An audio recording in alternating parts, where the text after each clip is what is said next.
Assalamualaikum warahmatullahi wabarakatuh. Saya Ali Aziza Fiatus Saroya akan menyampaikan tentang tokoh filsuf alam antara Parmenides dan Heraklitos.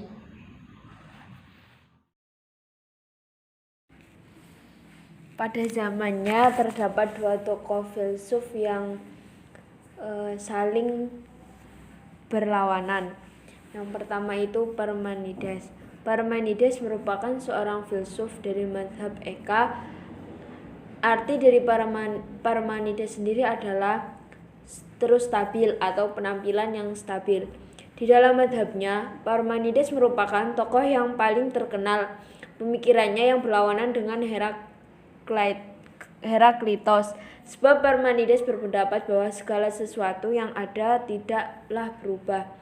Parmenides tidak menerangkan tentang apa definisi dari yang ada, namun hanya menyebutkan sifat-sifat yang ada adalah kebenaran yang tidak mungkin disangkal. Apabila ada yang menyangkal, maka ia akan dijatuhi kontradiksi. Sebagai contoh, misalnya saja, seorang yang menyatakan Tuhan itu tidak ada, di sini Tuhan yang ekstensinya ditolak, orang itu sebenarnya ada. Maksudnya harus diterima sebagai Dia yang ada. Jika seseorang mengatakan Tuhan itu tidak ada, maka orang itu sudah terlebih dahulu memikirkan suatu konsep Tuhan. Yang dipikirkan setelah itu, barulah konsep Tuhan yang kemudian dia sanggah oleh dirinya sendiri dengan menyatakan Tuhan itu tidak ada.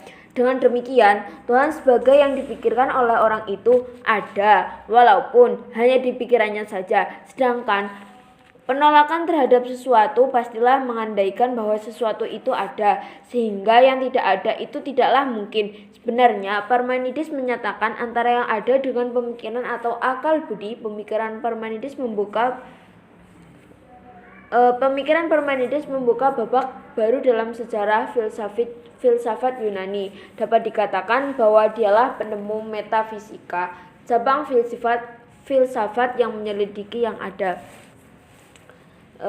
Dari pemikiran Parmenides terdapat tokoh filsuf yang pemikirannya berlawanan dengan Parmenides, yaitu Heraklitos. Heraklitos berasal dari Efesus yang termasuk seorang filsuf Yunani kuno prasokratik yang tidak tergolong mazhab apapun, meski dapat digolongkan lewat asal munculnya sebagai pemikir mazhab Polonia atau filsuf yang muncul di wilayah Asia Minor.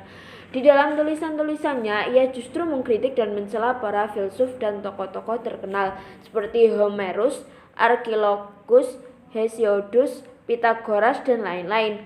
Heraklitos diketahui menulis satu buku, tetapi menghilang. Yang tersimpan hingga sekarang ini hanya 130 fragmen yang terdiri dari pepatah pendek yang seringkali tidak jelas artinya, sehingga Heraklitos sering dijuluki si gelap. Pemikiran Heraklitos yang paling terkenal adalah mengenai perubahan-perubahan di alam semesta. Menurut Heraklitos, tidak ada satu hal di alam semesta yang bersifat tetap atau permanen. Tidak ada sesuatu yang betul-betul ada. Semuanya berada di dalam proses menjadi, yang terkenal dengan Pantarei Keiudemene, yang berarti semua mengalir dan tidak ada satupun yang tinggal tetap. Perubahan yang tidak ada hentinya itu dibayangkan Heraklitos dengan dua cara. Yang pertama, seluruh kenyataan adalah seperti aliran sungai yang mengalir.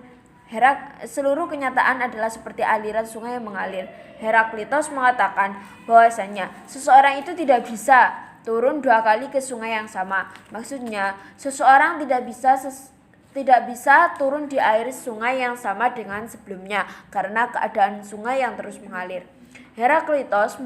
Yang kedua, Heraklitos menggambarkan seluruh kenyataannya dengan api. Bagi Heraklitos, api bukanlah zat yang dapat menerangkan perubahan-perubahan segala sesuatu, melainkan melambangkan gerakan perubahan itu sendiri. Sekian, terima kasih. Wassalamualaikum warahmatullahi wabarakatuh.